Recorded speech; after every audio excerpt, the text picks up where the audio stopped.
Chief minister તરીકે નામ announce થયું તો એમ કે એક ક્ષણ આમ અપેક્ષિત હતી, એમ કે આમ સાતમા પડદે પણ એવું લાગતું કે કદાચ આપણું નામ હોઈ શકે એવું નહીં. હું ઊભો થઈને તાળીઓ પાડતો હતો. અચ્છા, પાછળથી કોઈ કીધું આ તમારું નામ છે એટલે બેસે એવું. નરેન્દ્ર મોદી સાહેબનું વિઝન અથવા એમ કે એમની સરકારની કાર્ય પદ્ધતિ કઈ રીતે થોડીક આમ અલગ લાગી? સાહેબનું એક આ વિઝન રહ્યું છે, હંમેશા બહુ લાંબુ વિચારીને એમને દેખાય છે આગળ. હું એમ કહી શકું, કોઈને 5 વર્ષનું દેખાતું હોય, કોઈને 10 વર્ષનું દેખાતું. એમને બધા કરતાં વધારે અત્યારે જેટલા લીડરો મારા ધ્યાન ઉપર છે એમાં સૌથી વધારે આગળ એ જોઈ શકે છે નરેન્દ્ર. ઓલિમ્પિક કદાચ થઈ શકે ભારતમાં 2036માં થઈ શકે અને એ હોસ્ટ છે એ ગુજરાત હોય. કે આ 10 જ વર્ષમાં લોકો એવું કહેતા થઈ ગયા કે ભારત બીજા કોઈ દેશ કરતાં પાછળ કોઈ સંજોગોમાં કોઈ પણ સેક્ટરમાં નહીં રહે. એમ કહેવાય છે કે આખા ભારતમાં સૌથી લાંબો દરિયા કિનારો અને દરિયા જેટલી ચા પીનારો એ આ ગુજરાતી.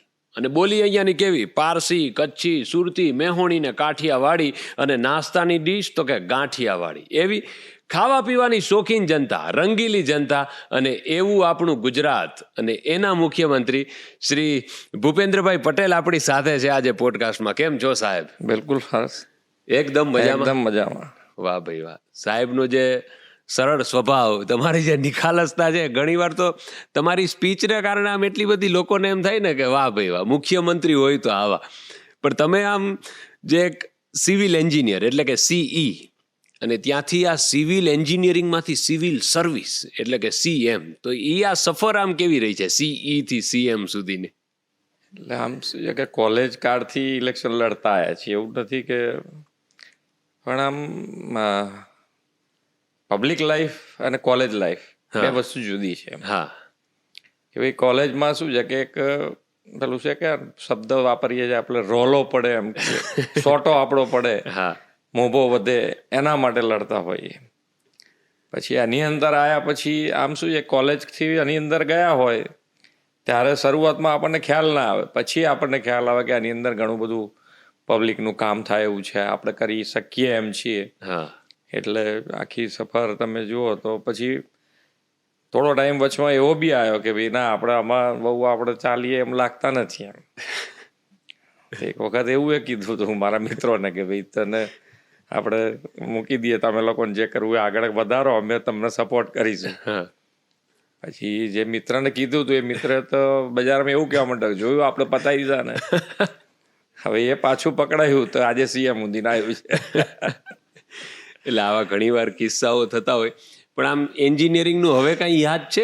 આમ સાઇન થીટા અને કોસ થીટા ને એવું બધું હવે તો કાંઈ આમે પ્રેક્ટિકલમાં એટલું બધું આ બધું આવતું હોતું બી નથી, પણ પ્રેક્ટિકલ નોલેજમાં તમારે સાઇટ ઉપરનું, મારી જેને કહેવાય ને કે ખુલ્લી જમીનમાં મકાન બેસાડવું એ મારી માસ્ટરી હતી. બરાબર. કે જે પાયો જે બેસાડવાનો હોય એ હું બેસાડતો આરામથી. એટલે આમ તમારું જે બેકગ્રાઉન્ડ છે, એટલે સાહેબ તમને હજી કોઈ એવું પૂછે કે ભૂપેન્દ્રભાઈ હવે અમદાવાદના કયા એરિયામાં રોકાણ કર્યા જેવું છે, એવું પૂછે કોઈ? અત્યારે તો કોઈ પૂછતું નથી. અત્યારે હવે કારણ કે સમય થઈ ગયો અહીંયા આગળ, એટલે બિઝનેસમાં પણ ઓછું ધીમે ધીમે થઈ ગયું હતું મારું. એટલે એ જ વાત છે કે જે આખું ગવર્મેન્ટ ચલાવવી, એક મુખ્યમંત્રી તરીકેનો હોદ્દો સંભાળવો, અને એમાં પણ એક તમારી એક સરળતા, સહજતા, એને કારણે જેટલા પણ લોકો છે તમારી આસપાસ, એ લોકોને કામ કરવામાં વધુ ઉર્જા આવે છે એવું લોકોને લાગે છે. સાચું છે? કારણ કે એક બીક નથી, એક એવું છે કે નહીં, સાહેબ છે એ ખરેખર મિત્રની જેમ પંપાડીને બધાની સાથે ચાલે છે. ના, એટલે શું છે કે પાર્ટીમાં પણ પ્રોટોકોલ જે વસ્તુ એવી છે કે ભાઈ મારું એવું માનવું છે 100% કે મારો કાર્યકર્તા જે છે એ કાર્યકર્તાને મારો સીએમ તરીકેનો તાપ ન જડવો જોઈએ. પણ જ્યાં મારે સીએમ તરીકેની મારી પર્સનાલિટી પડવી જ જોઈએ, કારણ કે આખું ગુજરાત જુએ છે, તો એ ગુજરાતનો સીએમ તો એ હોવું જોઈએ. બરાબર. કે બજારમાં કોઈ એમ ના કે ભાઈ ઠીક છે એમ, એવું નહીં. હા, સીએમ છે ભાઈ. હા, એ પાછું જુદી વસ્તુ છે. બરાબર. બે વસ્તુ હું કાયમ જોડે રાખીને ચાલું છું, એટલે કાર્યકર્તાઓને આનંદ બી રહે છે, મારી સાથે કામ કરવાનો બી આનંદ રહે છે, અને એક જેને કહેવાય કે ભાઈ સીએમ ગુજરાત, તો એમાં કોઈ આપણને એવું ના કહી જાય કે ભાઈ આમાં કઈ ખ્યાલ નથી આવતો અને એમને એમ ટોકે રાખે છે, એવું નહીં. બે ટૂંકમાં પ્રશ્નો જ્યારે ડ્યુટીની વાત આવે ત્યારે કોઈ પણ પ્રકારની બાંધછોડ કરવામાં બાંધછોડ આવતી નહીં. નથી. અને હાથમાં કંઈ ખોટું આવ્યું હા, તો એ છોડ્યું નથી કોઈને. બરાબર. એ જ હોય છે કે જ્યારે જ્યારે એક સત્તા હોય સાથે સાથે એક પર્સનલ રિલેશન બધા સાથે હોય, પણ એ અલગ વસ્તુ છે. જેમ કે ઘરના સભ્યો પણ હોય, પરંતુ એક જવાબદારી આખા સ્ટેટની જ્યારે માથે હોય એ આખી અલગ વસ્તુ છે. તો આમ પહેલું તમને એવું કયું ઇલેક્શન યાદ આવે કે જે તમે જીતેલા હતા? જેમ તમે કીધું કોલેજની અંદર જીતેલા હતા, તો એમ કે પહેલું ઇલેક્શન એ હતું કોલેજમાં લડેલા હતા? કોલેજમાં લડાઈ ઇલેક્શન પહેલું જ, હા, પહેલું શરૂઆત જ કરી હતી. ઓકે. અને એના પછી તમે કઈ જગ્યાએ, જે કોલેજની બહાર પહેલું ઇલેક્શન કયું લડેલું? પહેલું લડ્યો હું મેમનગર નગરપાલિકા હા, 95માં. ઓકે. અને કદાચ સિમ્બોલ પહેલા નહોતા આપતા, નગરપાલિકા સુધી પાર્ટી સિમ્બોલ નહોતી આપતી. હા, પણ હું 95માં જે વખતે લડ્યો એ જ વખતે પાર્ટીએ નક્કી કર્યું કે આપણે સિમ્બોલિક લડાઈશું.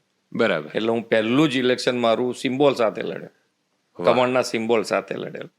અને 29 વર્ષ અત્યારે આપણે ગણીએ તો 95 થી 2024, તો ત્યારે વિચાર્યું નહીં હોય કે એમ કે સીએમ સુધીની સફર એમ કે તે કરવી, તો એમ કે ત્યારે એક ગોલ હતો કે નહીં ભવિષ્યમાં આપણે 1 by 1 આગળ એક એક સ્ટેપ જવું છે એવું?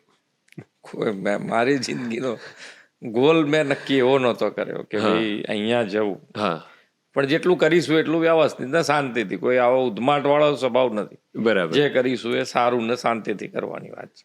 સારું અને શાંતિથી. તો આ સ્વભાવથી તો બધા લોકો વાકેફ છે, બધા લોકોને ખ્યાલ છે. તો બધા એવું કહે છે કે જ્યારે સૌથી પહેલી વાર જ્યારે તમારું ચીફ મિનિસ્ટર તરીકે નામ એનાઉન્સ થયું, તો એમ કે એક ક્ષણ આમ અપેક્ષિત હતી, એમ કે આમ 7મા પડદે પણ એવું લાગતું કે કદાચ આપણું નામ હોઈ શકે એવું? એક ટકોય નહીં. એવું મગજમાં એટલે બિલકુલ નહોતું કે ભાઈ આપણે પહેલી વખત હું ધારાસભ્ય બન્યો હોઉં હા, તો મિનિસ્ટરની આપણી ગણતરી ના હોય એમ. હા, હા, એક ભારતીય જનતા પાર્ટીના કાર્યકર્તા તરીકે એક સિસ્ટમ જ હોય બધાના મગજ, બધા કાર્યકર્તાને, કે ભાઈ આવી રીતે આગળ જવાય એમ. બરાબર. એટલે બધા કાર્યકર્તા એટલે જ આજે સાથે રહીને આગળ વધી શકે છે. એનું કારણ કે ભાઈ એમાં પહેલી વખતમાં આવું મગજમાં ક્યારે આવે તો દુઃખી થવાનું, બીજું કરવાનું શું. એના કરતાં આપણે બેઠા હતા શાંતિથી. અને પછી જ્યારે એનાઉન્સ થયું ત્યારે એમ કે આપણા સિવાય કોઈનું નામ છે ભાઈ ભૂપેન્દ્રભાઈ પટેલ, કે હું જ છું એવું? એવું નહીં, હું ઊભો થઈને તાલીઓ પાડતો હતો. અચ્છા. પાછળથી કોઈ કીધું આ તમારું નામ છે એટલે બેસે એવું. વાહ. એટલે આ ખરેખર અપેક્ષાની બહારનું જ કહેવાય. તો રાજકીય કારકિર્દી આખી શરૂ થઈ, એમાં તમે ઘણા બધા ઓબ્વિયસલી કેટલા બધા નેતાઓને મળેલા હો, કામ કરતા હો. તેમાં સૌથી પહેલી વાર નરેન્દ્ર મોદી સાહેબ સાથે તમારી મુલાકાત કઈ હતી? મતલબ કોઈ સ્થળ તમને યાદ હોય, કોઈ સભા હોય? હું નગરપાલિકાનું જ્યારે પ્રમુખ હતો 2000, મને લાગે છે 5-6ની વાત છે. હા, તો 5-6માં સાહેબનું અહીંયા આગળ સીએમ તરીકે ને અમિતભાઈ અમારા ધારાસભ્ય હતા એ વખતે. હા, એ વખતે મેં નગરપાલિકામાં એક સભાનું આયોજન કરેલું અમિતભાઈ સાહેબના કહેવત.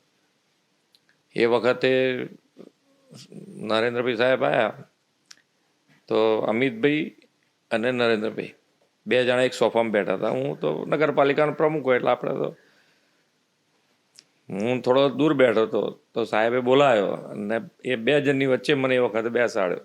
અચ્છા. તો મારા માટે તો ખૂબ આનંદથી પડો એ કે બે સાહેબની વચ્ચેમાં મને બેસાડ્યો. એટલે ને આપણને એમ હોય કે ભાઈ આપણે જ્યાં છીએ, મેમનગરમાં છીએ, આપણું નેટિવ છે, આપણે ત્યાં આગળ પ્રમુખ તરીકે છે ને આવી રીતે માન મળે, હા, તો આપણા માટે આનંદની પડ હતી એકદમ જ એમ. વાહ. અને ક્યારે તમને નજીકથી જોવાનો મોકો મળ્યો? કારણ કે સરકાર બધા લોકો ચલાવતા હોય, પણ નરેન્દ્ર મોદી સાહેબનું વિઝન અથવા એમ કે એમની સરકારની કાર્ય પદ્ધતિ કઈ રીતે થોડીક આમ અલગ લાગી કે નહીં, આ હવે કંઈક વિઝનને લઈને કામ થઈ રહ્યું છે? સાહેબનું કામનું મારે વિઝન એક્ઝેક્ટ તમને કહીએ તો થોડી, હું સ્ટેન્ડિંગ ચેરમેન અમદાવાદ કોર્પોરેશનમાં. હા, તો અમે લગભગ સાંજે 5 વાગે ઠરાવ કરીએ, સ્ટેન્ડિંગ પતે એટલે 5 વાગ્યાની આજુબાજુ પછી એ ઠરાવ લખાય ને બધું થાય.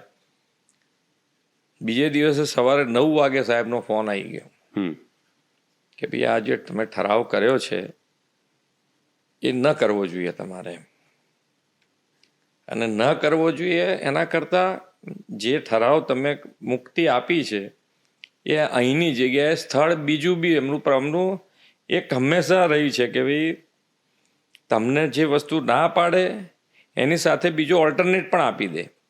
અચ્છા. હા, એટલે તમારે પછી સમજી જવું પડે કે ફટાફટ કે ભાઈ આ નિર્ણય બદલીને આ પ્રમાણે કરી. બરાબર.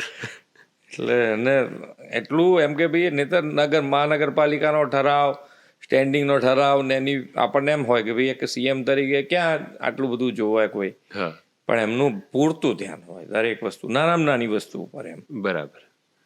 એટલે આ ખૂબ જ સારી વસ્તુ કહેવાય. અને એ જ વિઝન. એ વિઝનથી આપણને એદારથી ખબર પડી ગઈ કે ભાઈ પૂરેપૂરું ધ્યાન રાખીને આપણે બી કામ કરવું જોઈએ. બરાબર છે. અને એક સમયની આપણે વાત કરીએ કદાચ તો કોઈને આપણે એમ કહીએ કે ઓલિમ્પિક થતા હોય, ઓલિમ્પિકની અંદર ભાગ લેતા હોય, તો એમ કે ઓલિમ્પિક ભારતમાં યોજાય તો એક સમય એવો ચોક્કસ કહી શકાય કે લોકોને વિચાર આવે કે આની ઉપર હસવું કે નહીં. ત્યારે હવે એવી વાત થતી હોય કે ઓલિમ્પિક કદાચ થઈ શકે ભારતમાં 2036માં થઈ શકે અને એ હોસ્ટ છે એ ગુજરાત હોય. તેમ કે આ જે આખી બધી વાત છે કે આટલું ઇન્ફ્રાસ્ટ્રક્ચર, આટલું ડેવલપમેન્ટ, તો એમાં કઈ કઈ પ્રકારના કામ થતા હોય છે? એક તો નરેન્દ્રભાઈ સાહેબ જ્યાંથી વડાપ્રધાન થયા તો એવા કેટલાય સેક્ટર છે કે જેમાં મોટા બદલાવ લાયા સાહેબ. બાકી આત્મનિર્ભર શબ્દ જ કોઈના મગજમાં ના આવે એમ કે ભારતના આત્મનિર્ભર ને કહેવા સંજોગોમાં એમ. એટલે દરેક સેક્ટરમાં એટલા મોટા બદલાવ લાયા છે કે આ 10 જ વર્ષમાં લોકો એવું કહેતા થઈ ગયા કે ભારત બીજા કોઈ દેશ કરતાં પાછળ કોઈ સંજોગોમાં કોઈ પણ સેક્ટરમાં નહીં રહે. અને એમાં બી આજે સેમિકન્ડક્ટર જે આખી ઇન્ડસ્ટ્રીઝ છે એ ઇન્ડસ્ટ્રીઝ માટે તો અત્યાર સુધીના બધા વડાપ્રધાન પ્રયત્ન કર્યા ભારતમાં લાવવા માટે, પણ સક્સેસ માત્ર ને માત્ર નરેન્દ્રભાઈને મળી. ને અમારા માટે આનંદની વાત એટલી છે કે સક્સેસ મળ્યા પછી એ ત્રણ અંદર અત્યારે ઇન્ડસ્ટ્રી શરૂ થઈ ગઈ એ ગુજરાતમાં છે. બરાબર.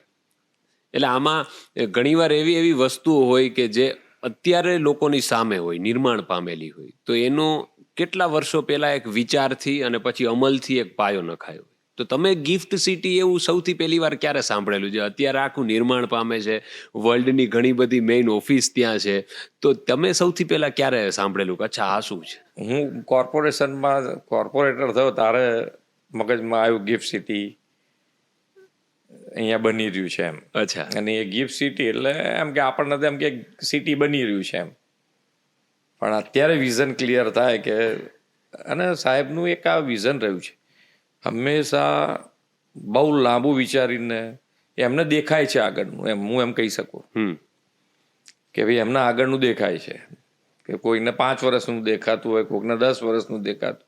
એમને બધા કરતાં વધારે અત્યારે જેટલા લીડરો મારા ધ્યાન ઉપર છે એમાં સૌથી વધારે આગળ એ જોઈ શકે છે નરેન્દ્રભાઈ. બરાબર. તમે 2006માં કે 7માં આ સફેદ રણ જે છે આપણું રણોત્સવ જેને કહીએ છીએ આજે, એ વખતની એમની સ્પીચ સાંભળજો.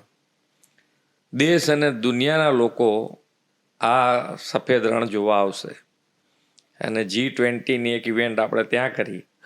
આખી દુનિયાના લોકો ત્યાં હતા. 2006ની વાત છે. એટલે કેટલું જ એ વિઝન સાથે આગળ, એટલે એ જે દીર્ઘદ્રષ્ટિ છે જ. અને એ પ્રમાણે તમે અને સામાજિક સેક્ટર બી એટલું કામ કરી રહ્યા છે. ભાઈ પાણી તો પાણીનો વપરાશ થાય એનો વાંધો નથી, પણ પાણીની બચત અત્યારથી એમણે વિચારેલી. દરેક જિલ્લામાં 75 તળાવ આખા દેશમાં કરાવડાવી દીધા છે. વરસાદનું પાણી ઉતરવું જ જોઈએ જમીનમાં એમ, એક ટીપું ના બગડે એવી વ્યવસ્થા આજથી શરૂ કરાવે. બરાબર. એટલે હવે આપણે આ બધી વસ્તુઓ જોઈએ તો એક જેમ આપણે ઓલિમ્પિકની વાત કરી, ઘણી બધું ઇન્ફ્રાસ્ટ્રક્ચરની વાત કરી, તો અત્યારે તો ઘણું બધું અમદાવાદ જ આપણું આમ નવું આસમાન છૂતું હોય કે આપણું ગુજરાત આટલું આગળ વધતું હોય. તો એ બધી વસ્તુમાં ઘણા બધા સ્થળ એવા છે કે જે આપણે ક્યારેય વિચાર્યા નતા કે અચ્છા આ ફરવાનું સ્થળ બની શકે. જેમ કે આપણે અમુક એમ કે ભાઈ એશિયાટિક લાયન તો એ આપણી પાસે હતા, પણ એમ કે વ્હાઇટ રણ આખું નિર્માણ પામ્યું, સ્ટેચ્યુ ઓફ યુનિટી આટલું સરસ અને આટલા લાખો પર્યટકો ત્યાં આવે છે. તો આવા અમુક સેક્ટર પર્યટનના કે પ્રવાસનને લઈને ગુજરાત અત્યારે ખૂબ જ, જે પાછલા વર્ષોના ડેટા જોઈએ તો અત્યારે તો કેટલા બધા પ્રવાસીઓ આવી રહ્યા છે. તો એમાં કઈ કઈ રીતનું એમ કે કામ થતું હોય છે કે હા ભાઈ આ વસ્તુ સારી છે, આનાથી લોકોને વધુ પ્રોત્સાહન મળે છે, કે ગોવા કરતા અમુક સેક્ટરમાં એમ કે ગુજરાતમાં લોકો વધારે આવે છે? એક તો દેશમાં કેટલાય વર્ષો પછી એવા વડાપ્રધાન મળ્યા છે કે એમના મોંમાંથી એક શબ્દ નીકળે અને લોકો એને ઉપાડી લે. કેટલા વર્ષો પછી મળ્યા છે. હવે આજે જ્યારે પર્યટનની વાત આવે છે ત્યારે એમની સ્પીચમાં કહેતા હોય છે કે તમે ફોરેન ફરો એની ના નથી, પણ પહેલાં ઇન્ડિયા તો આખું જોવું જોઈએ, જ્યાં જ્યાં ફરવા લાયક છે એ તમે ફરો. બરાબર. પછી હમણાં એક સોશિયલ ફંક્શનમાં એમનું કહેવાનું હતું કે તમે મેરેજ માટે ડેસ્ટિનેશન વેડિંગ, હા, એના માટે પણ અહીંયા આપણા ત્યાં કેમ વ્યવસ્થા એવી નથી? આટલો મોટો રિવરફ્રન્ટ સરસ છે, ત્યાં આગળ કેમ વ્યવસ્થા ઊભી નથી કરતા? તમે બહાર શું કામ જાઓ છો? અહીંયા કરો. એ એમનો કોન્સેપ્ટ દરેક વસ્તુમાં એ પ્રસ્થાપિત કરે ને લોકો એની પાછળ કરે પણ છે. એક શબ્દ એમના મોંમાંથી નીકળે એટલે તૈયાર. એમાં વિચાર્યું નથી લોકોએ. કેટલો વિશ્વાસ થઈ ગયો છે બધા. અને એટલે જ અત્યારે જુઓ ઇલેક્શનમાં, હું અત્યારે મારી સ્પીચમાં કહું છું કે કેટલાય વર્ષો પછી એવું ઇલેક્શન લડાઈ રહ્યું છે કે માન્ય નરેન્દ્રભાઈને લોકો ત્રીજી વખત બેસાડવા માટે 400 પાર લોકોએ તૈયારી કરી દીધી છે.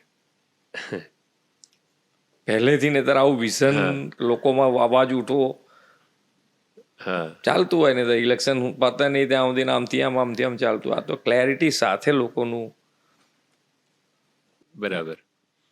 એટલે હમણાં આ ટુરિઝમ ઉપરથી યાદ આવ્યું, હવે જેમ કે હું હમણાં ઉપરકોટ ગયો હતો, તો ઉપરકોટ આખું રિનોવેટ થયું, તમે એમનું સરસ ઉદ્ઘાટન કરેલું હોય. તો ત્યાં મને એક જણાએ કીધું કે અહીંયા કે બહુ ઉદ્ઘાટન થયું ને ત્યારે એટલા બધા લોકોમાં ઉત્સાહ હતો કે એટલા બધા લોકો પછી આવી પડ્યા હતા, કેટલું બધું લોકોને હતું કે ભાઈ કઈ રીતનું રિનોવેટ કર્યું. પણ જ્યારે તમે ગયા તો મને એવું એક જણાએ કીધું કે ત્યાં ફોટોગ્રાફર બધા ફોટો પાડતા હોય અને તમારો એક ફોટો પાડવા માટે પાડી ઉપર ચડ્યો અને જસ્ટ એનું બેલેન્સ જાય એમ હતું ને, તમે સીએમ છો છતાં પણ તમે એમ કે એને તરત હાથ આપ્યો ને પડતા બચો. તો એમ કે અમુક વસ્તુ આવું પ્રોટોકોલ જે હોય સીએમના, ચીફ મિનિસ્ટરના, મુખ્યમંત્રીના લાગતા હોય તો તમારું આમ બધી બાજુ આમ નજર હોય. બાકી ઘણી વાર એવું છે કે આવી વસ્તુ ચૂકાઈ જાય. મારે એટલે આમ એક સ્વભાવ છે કે ભાઈ કોઈનું પણ નાનામાં નાની વસ્તુનું ધ્યાન તો રાખીએ, પણ એમાં માણસે તો ચૂકાય જ નહીં જોઈએ. માણસે ક્યારેય ના ચૂકાવી જોઈએ, એટલું તો ધ્યાન મારું હરમેશ રહે. વાહ. એટલે આમ ગુજરાત આપણે એમ કહેવાય કે ખાણીપીણીનો પ્રદેશ છે. ફૂલ ગુજરાતી થાળીમાં તો 32 આઈટમ લોકો રાખતા હોય છે. ચા હોય તો કે ચાની વાત છે, કાંઈ નાની વાત છે. ગાંઠિયા વિશે આપણે આમ કહીએ કે ગાંઠિયાની દુકાનને જોઈને ગાડી ધીમી થાય, એને જોઈને રોમે દીવા થાય, ઉકળતા તેલના મહાસાગરમાં ચણાના લોટના કણ મરજીવા થાય. આવા ગાંઠિયાના વર્ણનો આપણે કરતા હોય. તો તમે એમ કે આવા ચા ગાંઠિયાના કઈ શોખીન ખરા? એટલે મારા ફાફડા ભાવતી વસ્તુ છે. હા. આમ ટાઈમ થાય એટલે મંગાઈને ખાવાના એમ. અચ્છા. હજુ આજે બી હા, ટાઈમ થાય એટલે 15 દાડા 20 દાડા થાય એટલે મંગાઈને ખાઈ લેવાના આરામથી ઘરે. એટલે હવે એક વસ્તુ થતી હશે કે જે પેલા તમે ત્યાં જઈને ખાતા, હવે તમારે થોડો પ્રોબ્લેમ. એટલે એમાં બી અત્યારે તો જવાની, એટલે જવા માટે પાછું બધા આટલી બધી પ્રોટોકોલમાં આટલી ગાડીઓ લઈને જવી અને પાછું આવવું, એના કરતાં ઘરે મંગાવીએ તો બરાબર છે. એમાંય અત્યારે એના જેને ત્યાંથી મગાવો એને ખબર નહીં હોય ને, બાકી તો એ ત્યાં બોર્ડ મારે કે મુખ્યમંત્રીના સૌથી ફેવરિટ ગાંઠિયા અહીંયા મળે છે. એટલે આમ આવો માહોલ હોય. તો એવી કઈ જગ્યા છે કે જે પહેલા તમે જતા પણ હવે કેમ કે ચીફ મિનિસ્ટર બની ગયા એટલે એમ કે હવે સહજતાથી ત્યાં નથી જઈ શકતા? બાકી આમ તમને ત્યાં ફરવું ગમે, જવું ગમે? ફરવું તો બરાબર છે, ફરવાનું તો આપણે ફરતા હોઈએ છીએ બધે, પણ મારી જ આમ આજે તમે ફાફડાની વાત કરી એમ મારો એક પાનનો ગલ્લો હતો, ત્યાં હું રેગ્યુલર જતો. વાહ. એ હવે બંધ જ થઈ ગયું ટોટલ, અને ખાવાનું બંધ થઈ ગયો મસાલો. તમાકુ વગરનું જ ખાધું છે, કોઈ દાડો પેલું વ્યસન વાળું નતું, હા સાદી જ વસ્તુ હોય, પણ હા છતાંય જતો રેગ્યુલર એમ. બરાબર. પણ હવે તો બંધ જ થઈ ગઈ, સોપારી ખાવાની જ બંધ થઈ ગઈ. બરાબર છે. બાકી તો આપણે સાહેબની જોડે કામ કરવું હોય તો એ ટાઈમ જ ના મળે કે તમે કહી શકો કઈ. એટલે આમ સિઝન જેમ આવતી હોય બધી વસ્તુમાં, કે શિયાળો, ઉનાળો, ચોમાસું, પછી બોર્ડની પરીક્ષા આવે, તો ચૂંટણીમાં ત્યાં તમને ક્યારે એવું લાગે છે કે આ એક પરીક્ષા છે અને અલગ અલગ વિષયો, અલગ અલગ સેક્ટર, તમે ચૂંટણીને ક્યારે એવી રીતે જોઈ છે? મેં નથી જોઈ કોઈ દાડો એવી. હા. આપણે એકદમ ઇઝી લીધું છે. ક્યારે મારું ઇલેક્શન પોતાનું હું લડ્યો છું તો પણ એકદમ ઇઝી લડ્યો છું, હા શાંતિથી. અને અત્યાર સુધી મારી સામે જેટલા લડ્યા છે એ બધા આજે મારા મિત્રો છે. બરાબર. કોઈ એવી તકલીફ નથી એમ. તો આમાં વિધાનસભામાં એવું કોઈ નામ લઈ શકો કે જે સૌથી તમને રમૂજી અથવા ટીખળ વાળું વિધાનસભામાં કોઈ તમને એમ કે લાગતું હોય તો એ કોણ? એટલે આમ સ્વભાવ મારો જ એવો છે કે ભાઈ એમાં સામે વાળા હું જોઈ શકું એમ નથી. બધાની જોડે મારી મસ્તી ચાલતી હોય. બરાબર. કોઈ એમ કે આ તો સીએમ હમણાં થયા, બાકી ધારાસભ્ય સુધી તો બધાની જોડે પ્રેમથી. મારો પ્યુન જે છે ત્યાં અમારી ઓફિસમાં, હા. તે એની જોડે મસ્તી કરી લઉં. અચ્છા. હા, સવારે પેલો કોઈ બીજું ના આવે એની જોડે મસ્તી ચાલે. એને પેલું લાગતું હશે ને કે સાહેબ મારી જોડે મસ્તી કરી શકે, પણ હું એની મસ્તી ન કરી શકું. એ તો ધીમે ધીમે એ બોલે પછી કે આ તો રોજનું થયું. એટલે આમ મુખ્યમંત્રી હોઈએ તો છે ને અમુક વસ્તુ આપણે જેમ કે પરિવાર સહજ હોય, તો એમ કે તમને ક્યારેય ઘરેથી ફોન આવે કે આજ સાંજે જમવામાં શું બનાવવું કે એવું કઈ? એવો ફોન તમારે એવી સિસ્ટમ નથી મારે આમ કે ભાઈ ઘેરથી પૂછીને બનાવે, એ બધા એમની રીતે બનાવે. મારે કોઈ એવી તકલીફ નહીં એમ કે ભાઈ આજ બનાવો અને કેટલા દાડાથી એકનું એક વસ્તુ 4 દાડા આવે તો મને એવી તકલીફ નહીં કે હું બૂમ ના પાડું. વાહ. કે ભાઈ આ તમે બદલો શું કરો છો. આ તો તમે ગુજરાતના પતિદેવોને કોમ્પિટિશન આપશો. બધા કહેશે કે જો મુખ્યમંત્રી આપણા કઈ બોલતા નથી, તમને શું છે?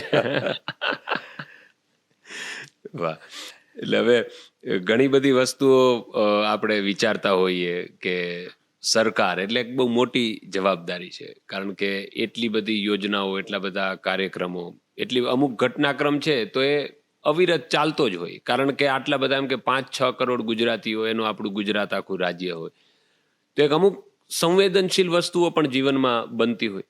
અમે જેમ કે સાંભળેલું કે તમારા સનને એક મેડિકલ ઇસ્યુ થયેલા, તો એમ કે જ્યારે મુંબઈ એડમિટ થયા તો તમે સરકારી ખર્ચે ત્યાં જવાની ના પાડી દીધી હતી. બાકી અધરવાઇઝ એવું છે કે ભાઈ ગવર્મેન્ટની જવાબદારીમાં આવે કે ભાઈ મુખ્યમંત્રી હોય, એમનો પરિવાર હોય, તો એમ કે ત્યારે એ કયા વિચારો, અથવા તમે એમ કે આધ્યાત્મિક રીતે પણ ખૂબ આગળ છો, તો કયા એવા વિચારો છે કે નહીં એ હું સરકારના પૈસે નહીં, હું મારા રૂપિયા એને કરવા માંગુ છું? આમ શું છે કે અમારે અહીંયા આગળ હું દાદા ભગવાનમાં જઉં છું. હા. તો એક મગજમાં છે કે ભાઈ જે મારા હકનું હોય હા. એટલું મારે વાપરવાનું, એના સિવાયનું બને ત્યાં સુધી કોઈ એમને આવી જાય વસ્તુ જુદી છે, ક્યાંક હું વાપરી નાખું કે કોઈ ઉપયોગ કરી લઉં વસ્તુ જુદી છે કે જે મારા ધ્યાન ઉપર ના. બાકી પૂરતું ધ્યાન હોય છે કે જેમાં મારા હક બહારનું કઈ વસ્તુ આપણે નહીં વાપરવી જોઈએ. હા, બરાબર. એટલે એના હિસાબે આપણે મગજમાં એ વખતે આવે કે ભાઈ સરકારનું નહીં, આપણે આપણી રીતે કરો વ્યવસ્થા. અને એ જ સાથે એમ કે પર્સનલ લાઈફ બધાની હોય છે, ભલે આપણું રાજકીય જીવન હોય, તમારું લોકો માટે હોય, પણ એમ કે એક પરિવાર હોય, તો એમ કે જ્યારે કોઈ આવી ઇમરજન્સી હોય ત્યારે પણ એમ કે સરકારના કામ સતત ચાલુ રાખવા, અમુક નિર્ણયો લેવા, તો એ વખતે આમ કેટલી મુશ્કેલી પડતી હોય છે? બંને બાજુ જવાબદારી, બંને બાજુ એક જે ત્યાં પિતાની છે ભૂમિકા, એવી રીતે અહીંયા આગળ રાજ્યમાં આવા તો કેટલા ઇન્સિડન્ટ્સ બનતા હશે. હા. એમાં પણ આપણી જરૂરિયાત પડે અને એ વખત હું અહીંયા હાજર ના હોઉં, એ આશય આપણે રાખ્યો કે ભાઈ એક દીકરાને તો જવાબદારી નિભાવવાની જ હોય, પણ સાથે સાથે ગુજરાત છે તો ગુજરાતના પણ પબ્લિકને ક્યાંય તકલીફ ના પડે, આપણે ના હોઈએ ને કોઈક બોલે નહીં, વસ્તુ જુદી છે, પણ આપણે આપણી જ્યાં સુધી છે ત્યાં સુધી ફરજ નિભાવવી જોઈએ. બરાબર છે. અને આમાં જેમ તમે વાત કરી કે ઘણા બધા લોકોને જરૂર પડતી હોય છે. એટલે આપણે આખા દેશની માનો કે વાત કરીએ તો કોઈ વ્યક્તિ અથવા જે આપણી વિચારધારા હોય એ છેટ 2047 સુધીનું વિચારતી હોય, 2047. તો એમ કે એમાં ગુજરાત કઈ રીતે, એમ કે માનો કે નરેન્દ્ર મોદી સાહેબનું વિઝન છે વિકસિત ભારત 2047, તો શું અહીંયાથી આપણે એમ કે ગુજરાતનો એમાં કેમ મેક્સિમમ સિંહ ફાળો હોય, તો એને માટે કઈ કઈ વસ્તુ અથવા કઈ રીતે? એટલે આપણે પણ એ જ બેઝ ઉપર સાહેબના જ વિઝનને હા વધારે ને વધારે સપોર્ટ ગુજરાત કેવી રીતે કરે એના માટેનું આખો રોડમેપ ગુજરાતે તૈયાર કરી દીધો છે. હા અને આપણે વાઇબ્રન્ટમાં એ મૂકી દીધો હતો ઓકે કે ભાઈ હવેના 25 વર્ષ જે અમૃતકાળ છે તો નરેન્દ્રભાઈના વિઝન પ્રમાણે ગુજરાત કયા કયા સેક્ટરમાં કેવી રીતે આગળ વધશે એ આપણે મૂકી દીધું છે રેડી. અને એ પ્રમાણે હવે આગળ કામ બી કરીશું. વાહ. એટલે ઘણા બધા આમાં તો ફ્રન્ટ હોય અને એમાં તમને જ્યારે ક્યારેક જરૂર પડે કે માનો કે કોઈ પણ ફિલ્ડ હોય તો એમાં એક મિત્ર હોય સલાહ, તો એમ કે રાજકીય સલાહ અથવા મિત્રતામાં તમે કોને સૌથી વધારે પૂછતા હો છો? અહીંયા આગળ તમારે એમાં શું થશે કે સીએમ તરીકે હું જવાબ આપીશ ને તો એ જો હમણાં ક્યાંક મૂક્યું ને તો બધા એની વાયા પડી જશે. એટલે એ પ્રશ્ન તો તમે હમણાં માઇક દૂર થાય એટલે પછી હું તમને કહું છું. એ વાત એ છે, બાકી બીજાને એમ થાય કે અચ્છા તો મારું કહેતા હોય છે ને મારું નામ તો લીધું નહીં. બરાબર. તમે આમ રમત ગમતમાં અને એમાં પણ ઘણી રુચિ દાખવો છો. મેં એવું સાંભળ્યું ક્રિકેટમાં ને એમાં તમને રસ હોય છે, તો એમાં વધારે સારો આમ ફેવરિટ ક્રિકેટર પહેલેથી તમારો? મને સચિન તેંડુલકર ગમે. ગમે. અચ્છા. અને હવે એમ કે મોડર્ન એજમાં પણ આપણે એમ કે અથવા ક્રિકેટના કોઈ રસપ્રદ કિસ્સાઓ કે એવું? પછી બહુ ઓછું થઈ ગયું મારું ક્રિકેટ પ્રત્યેનું. પછી ધીમે ધીમે ટાઈમ જ ના આપી શક્યો અને પછી ક્રિકેટ જોવાનું ઓછું થઈ ગયું ને અત્યારે તો બહુ જ ઓછું થઈ ગયું છે. એટલે આમ તમે જુઓ તો સરકાર તો પ્રોત્સાહિત કરતી જ હોય બધા લોકોને, સાથે સાથે રમત ગમતને કરીએ છીએ આપણે પણ. પ્લસ ફિલ્મ હોય, કલાકાર હોય, તો એ બધી વસ્તુ માટે સારા એવા સ્ટેટ એવોર્ડ્સ નહીં થાય છે. તો તમે કયા કલાકારના મળવાશમાં સાંભળવો અથવા જોવો ગમે એવું એમ ગુજરાતી કલાકાર કોઈ?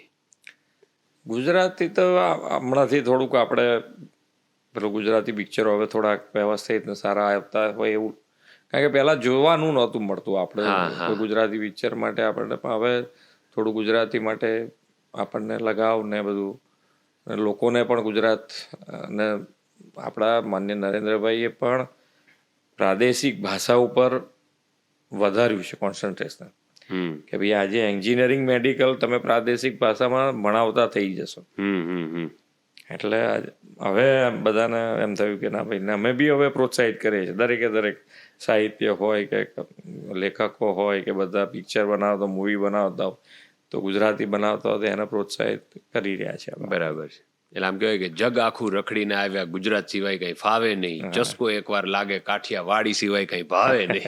તો તમારી કઈ આમ તડકતી ભડકતી આમ કાઠિયાવાડી આઈટમ અથવા કોઈ તીખું વધારે ભાવે, ગળપણ વધારે ભાવે? કાઠિયાવાડી આઈટમ તો ઠીક છે, પણ એટલે આજે ફાફડા ગાંઠિયા કહીએ છીએ એ કાઠિયાવાડી બરોબર છે. ને મને સેવ ટામેટાનું શાક બી ભાવે. સેવ ટમેટાનું શાક સૌથી ઈઝી રેસીપી હોય. અમુક થેપલા અને સેવ ટમેટા 15 મિનિટમાં તો બની પણ જાય. એટલે કોઈ આવ્યું હોય એને ઝડપથી બનાવવું તો એ કામમાં આવે. એટલે એ ખૂબ જ મજાની વાનગીઓ છે, મજાનો આપણું આ સ્ટેટ છે. તમને નરેન્દ્રભાઈ મોદી સાહેબની આપણે જેમ વાત કરીએ એમ આપણા ગૃહમંત્રી શ્રી અમિતભાઈ શાહ સાથેની પણ પ્રથમ મુલાકાત જે તમે કીધી એ જ હતી કે એની પહેલાથી? ના, એમની સાથે તો ઘણા વખતથી કામ કરવાનો મને મોકો મળ્યો છે. અચ્છા. તો એમ કે તમે એમને કેટલા સમયથી ઓળખો છો, અથવા એમ કે કઈ રીતે પરિચિતમાં આવેલા? પહેલી વિધાનસભા લડ્યા ત્યારથી તો સાથે જ છીએ અમે. અચ્છા. એ પહેલી વિધાનસભા લડ્યા ત્યારથી. એના પહેલાં હું ક્યારે મળ્યો એ મને બહુ અત્યારે યાદ નથી, પણ પહેલી વિધાનસભાથી તો અત્યાર સુધી સાથે જ. બરાબર. એ પહેલી વિધાનસભા સરખેજ લડ્યા. ઓકે. ત્યારથી. અને હમણાં તો આ ચૂંટણી છે તો તમે ગામે ગામ ઘણા બધા સંવાદ કર્યા, કારણ કે લાઈવ ઇન્ટરેક્શનમાં આવું લોકોના સવાલો, તો જે કામ કર્યું છે એનું કોન્ફિડન્સ છે કે તમને ખબર છે કે ના જે સવાલો છે એમના, જો એમનો આપણે જવાબ આપીશું અથવા એમનો સવાલને સમજીને એની ઉપર કામ કરીશું? ના, કામ એક વસ્તુ છે કે હંમેશા પબ્લિક લાઈફમાં કામ કરેલું છે એ લોકો યાદ પણ રાખતા હોય છે, ભલે બોલે કે ન બોલે પણ યાદ રાખે.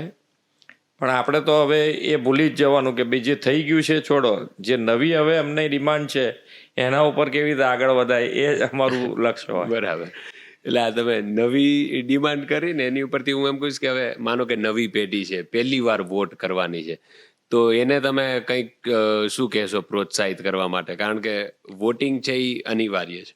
એમાં જે પહેલી વાર 18 વર્ષે લાયસન્સનો ઉત્સાહ સૌથી વધારે હોય લોકોને, 18 વર્ષ થાય એટલે ગાડી ચલાવવાનું લાયસન્સ મળશે. પણ એમ કે તમને સરકાર જે તમે સિલેક્ટ કરી શકો, ચૂંટી શકો એનો અધિકાર મળી રહ્યો છે, તો એ એક વધારે બાબત સારી છે. એટલે આમ શું યુવાનો ફોરેન તરફ આકર્ષાતા હતા. હા, માન્ય નરેન્દ્રભાઈના આવ્યા પછી ફોરેન વાળા ભારત તરફ આકર્ષવા માંડ્યા. એ યુવાનો માટે એક મોટો ટર્નિંગ પોઈન્ટ છે કે ભાઈ આજે બધું જ અહીંયા આગળ, આજે વંદે ભારત ટ્રેન છે તો એમાં યુવાન બેઠો હોય તો એને એમ જ લાગે કે હું ફોરેનમાં ફરી રહ્યો છું. તો એ લક્ષ્યમાં રાખી હા, અને જો વિકસિત ભારતની મજબૂત નીમ રાખવી હોય તો બધા વોટ નાખવો જ જોઈએ. બરાબર છે. એટલે પહેલી વાર વોટર્સ માટે હું પણ મેં એક લખેલું હતું કે તું મતદાતા ભાગ્ય વિધાતા. કારણ કે શું છે કે રેપ સોંગ ને એવું બધું પેલા સાંભળતા હોય ને, તો મેં લગભગ 2019માં લખેલું કે આ વોટિંગ ડે પર ખાસ વહેલો જાગું, કોની બંને સરકાર એના પર મારો કાબુ, ના કર અંડર એસ્ટિમેટ, એક વોટ કી કિંમત તું ક્યાં જામો રમેશ બાબુ. એટલે એમ કે એક વોટથી ફેર પડે છે. એમ કે મત અલગ હોય કે સરખો હોય, પણ મત પોતાનો હોય એ વધારે જરૂરી છે. બિલકુલ. તો ખૂબ વાત કરીને તો મજા આવી, પણ આજે સરળ તમારું વ્યક્તિત્વ છે, તો એમ કે એમાં તમે ગમે ત્યારે જોઈએ તો મોટે ભાગે પેન્ટ શર્ટની અંદર હો, તો એમ કે ક્યારેય તમને અમુક વસ્તુમાં ઘરેથી કેમ કહો છો કે આજ થોડુંક કંઈક વેસ્ટર્ન પહેરો, આજે કંઈક જભો કે એવું પહેરો? ના, એટલે મારે કોઈ પેલું મગજથી એવું નથી, પણ મેં કીધું ને એમ કે ભાઈ સીએમ છીએ એના કરતાં ક્યાંક એવું પ્રોગ્રામ હોય કે ક્યાંક વ્યવસ્થિત જવું છે અને આપણને ઈચ્છા થાય તો પહેરીએ છીએ. કોટી બોટી પહેરું છું, હા, એટલે કોટ બી પહેરવાનો તો પહેરી લેતા હોય છે, પણ એવું રોજની જરૂર નહીં ટૂંકમાં. બરાબર. કે ભાઈ રોજ એની વસ્તુ જરૂર નથી. બરાબર છે. લાઈફમાં માણસ છે એ પોતાના વિચારોને મોટે ભાગે પ્રદર્શિત કરતો હોય છે, જીવતો હોય છે. એમ કે તમે હમણાં જે આપણે વાત કરી કે દાદા ભગવાન ને બધું, તો એમ કે એ અમુક જે માનો કે પંથ છે, તો એની સૌથી કઈ એમ કે એવી ફિલોસોફિકલ બાબત, આધ્યાત્મિક બાબત જે તમને પ્રેરે, અથવા તમે એમ કે જે કહેવા માંગો કે જે જીવનમાં કોઈ પણ લોકોને એક ઠેરાવ સાથે જીવવા માટે વધારે પ્રેરિત કરે? આમ તો આની અંદર હું દાદા ભગવાનમાં જઉં છું તો એ કોઈ પંથ નથી એમ. તમે જે કરો એ કરો, અચ્છા. પણ એક્ઝેક્ટ સમજી લો કે આ દુનિયા કેવી રીતે ચાલે છે, અને એ વિજ્ઞાન છે, દાદાનું વિજ્ઞાન છે કે ભાઈ આ દુનિયા કેવી રીતે ચાલે છે એ સમજી લો. બરાબર. એટલે તમને થોડીક રાહત થઈ જાય. કે નહીંતર શું ઘણી વખત આપણે ગોતતા જ ફરતા હોય, કોઈકનો વારો વાળો અને કોઈકને આના હિસાબે બગડી ગયું, આના હિસાબે શું થઈ ચાલ્યા જ કરતું હોય. બરાબર છે. તો ઘણીવાર આપણે આ બધી વસ્તુઓ યાદ કરીએ, જેમ તમે ઘણી બધી વસ્તુઓ યાદ કરી, તમે ક્યાંય સ્પીચ હોય, કોઈ પ્રોગ્રામ હોય, તો એમાં તમે સહજ ભાવે હસતા હસતા કાર્ય કરો ને, અથવા જે હોય એમાં ઘણી બધી વસ્તુઓ કહી દેતા હોય. એમાં મને ખાસ એક વસ્તુ યાદ છે કે એક જણાએ તમારા સીએમ હાઉસનું બધું એમ કે હિંચકો અને બગીચો ને બધું જોયેલું કે ભાઈ તમારે તો જલસા છે યાર. તો આવા કેટલાક અનુભવ થતા હોય છે કે લોકોને બહારથી એમ લાગે કે વાહ ભાઈ વાહ, આને શું વાંધો છે. એટલે પણ એમાં એ જ દાદાનું અમારું એ જ છે ને કે ભાઈ આમ દરેક વસ્તુ તમારા હાથમાં નથી, કુદરતી બેલેન્સ છે. હા, ધારો કે અત્યારે સીએમ ના હોય ને આટલો બગીચો ને હિંચકો હોય તો આપણે થોડો કે કંઈક અંદર બેસીને અત્યારે તો સવારથી ઉઠ્યા ત્યારથી સાંજ સુધી ફ્રી પડો તો હિંચકે બેસવાનું. બરાબર છે. એટલે બહારથી જોતા ઘણી બધું આમ શું છે કે લોકો આમ ખાલી આમ તાગ મેળવે કે આવું હશે તેવું હશે, પણ હકીકતમાં મેં આપણે જેમ વાત થઈ કે સિવિલ એન્જિનિયરિંગથી સિવિલ સર્વિસ, એમ તો લોકો માટે ઘણીવાર એવું થાય કે દિવસ છે એ ઓછો પડે કારણ કે સુવાના સ્કેડ્યુલ છે ડિસ્ટર્બ થાય, જમવાના સ્કેડ્યુલ ડિસ્ટર્બ થાય, એવા દિવસો જાય. હા થાય. એટલે ઘણીવાર એમ કે આમ એનું કેટલુંક પેલું હોય છે, માનો કે 7માંથી 2-3 દિવસ એવા હોય કે જેને કારણે ઘણીવાર અમુક જેમ કે બીપરજોય પસાર થયેલું, તો એમ કે એની કાર્યવાહીથી માંડીને એમાં મગજ ખુલ્લું રાખી અને બધા વિભાગો સાથે કોઓર્ડિનેટ કરી, તો ત્યારે કઈ ટાઈપનું વસ્તુ હોય છે? એમ કે કોઈ સમય છે એ ત્યારે જોવામાં આવતો નથી કે 6 વાગ્યા 10 વાગ્યા. મારું ધ્યાન એટલું હોય કે ભાઈ એક તો માર્ગદર્શન આપણને પૂરતું મોટા સાહેબ એટલે કે નરેન્દ્રભાઈ સાહેબ તરફથી મળી રહેતું આપણને, એટલે એક મોટી રાહત એક. અને બીજું કે ભાઈ અહીંયા આગળ સરકારી અધિકારી હોય, અમારા ચૂંટાયેલા હોય કે સંગઠનના કાર્યકર્તા હોય, એ બધા દોડતા હોય. તો આજે મારું મગજ એવું ચાલે કે ભાઈ આપણે સૂઈ રહીએ એ વ્યાજબી નથી. તો કંઈ મારે બી બધી જગ્યાએ હું દોડીને પહોંચી શકવાનું નથી. તો હું રાત્રે મોડા સુધી એટલે 12-1 વાગ્યા સુધી બધાને ફોનો કરતો રહું, અને સવારે 7 વાગ્યાથી મારા ફોન ચાલુ થાય. અચ્છા. એટલે એ લોકોને એટલીસ્ટ એટલું રહે કે ભાઈ આ બી રાત્રે મોડા સુધી ને સવારે વહેલા ઉઠીને આપણી સાથે કનેક્ટ થઈ જાય. બરાબર. એટલે કે ભાઈ હું સૂઈ રહું છું એવું નથી, એમ હા, તમારી જોડે જ છું એમ. હા, કે ભાઈ મેં તમને કહી દીધું હવે તમે કરાવો ને આપણે સૂતા છીએ એવું નહીં. બરાબર. એમની સાથે રહેવાનો પ્રયત્ન કરે. એટલે ઘણીવાર એવું હોય, જેમ મિત્રોમાં એવું હોય કે આ થઈ જશે, પણ એ ખરેખર એવું થતું ન હોય. પણ આમાં તો રાત્રે મોડા સૂવું અને સવારે વહેલા ઉઠવું બંને વસ્તુ છે. બાકી એવું થાય કે રાત્રે મોડા સૂઈએ તો સવારે વહેલા નીંદર ઉઠે નહીં. પણ હું ખાસ ધ્યાન રાખીને ઉઠી જઈને ફોન ચાલુ કરું. યસ, એ જ વસ્તુ લોકોને ફીલ પણ થાય, જે પ્રામાણિકતા છે એ પણ દેખાય, સહજતા દેખાય, નિર્ણય શક્તિ દેખાય. આમ તમે કદાચ તમારી સ્કૂલ કોલેજ યાદ કરો તો ત્યારે આમ કેવા તમે સ્ટુડન્ટ વાઇઝ આમ તોફાની હતા? ક્યારે આમ કોમેન્ટ પાસ કરવી કે એવું કઈ? મસ્તી તો ખરી મારી કોલેજથી આમ યાદ આવી રહ્યા. મેં પહેલાં એટલું બધું હશે કે નહીં હોય, પણ કોલેજ કાળમાં તો મસ્તી કરી. પણ આમ શાંત સ્વભાવ, એવું કોઈને બહુ આમ હેરાનગતિ ઊભી કરી નાખી હોય કે કોઈને મારમાર ઉપર આવી જવું પડે એવી હેરાનગતિ નહીં. ઓકે. એવી ક્યારેય નહીં. આનંદ આપે ત્યાં સુધી સીમિત. બરાબર. પછી એની વસ્તુ વધારે કરીએ તો પેલો ગરમે થાય. એટલે ઓલું કે નિર્દોષ આનંદ, એટલું નહીં કરવાનું કે વધારે ગરમ થાય, પણ એટલી મસ્તી કરી લેવાની કે આનંદ આપણને આવી જાય. ના, હમણાં જ સાહેબ આપણે જોયું કે આટલી મોટી અમાઉન્ટમાં લોકો જોડાયા જ્યારે આપણા ગૃહમંત્રી શ્રી અમિતભાઈ શાહની રેલી હતી. તમે પણ આખો દિવસ એમની સાથે હતા, આખો માહોલ તમે જોયો, તો એમ કે લોકોમાં એક જુવાળ અને અથવા એ આખી ફિલિંગ એ દિવસ અથવા એમ કે લોકોની જે આપણે કહેવાય કે સરકાર પ્રત્યેની જે અપેક્ષાઓ છે, તો એને તમે કઈ રીતે દિવસને જોવો છો? આમ અમિતભાઈ સાહેબ માટે એવું કહેવાય કે આદર્શ લોકપ્રતિનિધિ કેવા હોય, કારણ કે આજે દેશના ગૃહ અને સહકારિતા મંત્રી હોવાના નાતે એમનું જે વર્ક છે, કામ હોય, એ તો કન્ટિન્યુઅસ હોય. છતાં પણ એમની જે લોકસભા છે એનું એમણે પૂરેપૂરતું ધ્યાન રાખ્યું. અને એમનું એક આગ્રહ કે ભાઈ ના, હું બધાને ઇલેક્શન છે તો ઇલેક્શન દરમિયાન પણ મારા લોકસભામાં બધાના આશીર્વાદ લઈ અને પછી ફોર્મ ભરું. અને આખો દિવસ તમે આખો દિવસ આટલી ગરમીમાં કન્ટિન્યુઅસ સવારથી સાંજ સુધી રોડ શોમાં હાજર રહી અને હાથ હલાવો ને તો તમે બપોર પછી તમે આવો નહીં. એવી રીતે એમણે કામ કરતા જોઈને આપણને પણ એમાંથી પ્રેરણા મળે કે ભાઈ પ્રજાજનોનું કામ કરવા માટે 1 મિનિટ થાક નહીં.